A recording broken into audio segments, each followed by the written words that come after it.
Visakha drugs కేసుతో వైసీపీకి నేరుగా లింకులు బయటపడ్డాయి.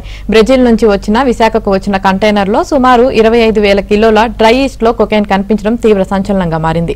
సుమారు 25,000 కిలోల డ్రై ఈస్ట్ తో కలిపి ఉన్న కొకైన్ ను స్వాధీనం చేసుకున్నారు. విశాఖ పోర్టులో పట్టుకున్న ఈ డ్రగ్స్ కంటైనర్ సంధ్య ఆక్వా పరిశ్రమకు చెందింది కావడంతో కాకినాడ జిల్లా మూలపేటలో ఉన్న ఆ పరిశ్రమలో సీబీఐ అధికారులు తనిఖీలు చేస్తున్నారు.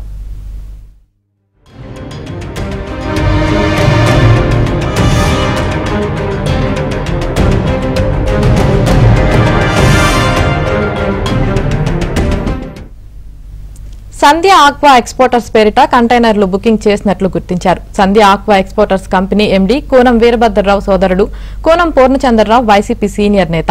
విజయసాయిరెడ్డితో కూనం పూర్ణచంద్రరావుకు మంచి సంబంధాలు ఉన్నాయని తెలుస్తుంది. కూనం కుటుంబ సభ్యులతో వైసీపీ కార్యకర్తలు వేసిన ఫ్లెక్సీలు సైతం ఇప్పుడు సోషల్ మీడియాలో వైరల్ అవుతున్నాయి. అటు బ్రెజిల్ అధ్యక్షుడిగా ఎన్నికైన సిల్వాకు అభినందనలు చెబుతూ గతంలో విజయసాయిరెడ్డి ట్వీట్ చేశారు. ఇప్పుడు డ్రగ్స్ పట్టుబడిన షిప్ బ్రెజిల్ నుంచి రావడంతో మొత్తం అన్ని వేళ్లు వైసీపీ వైపే చూపిస్తున్నాయి.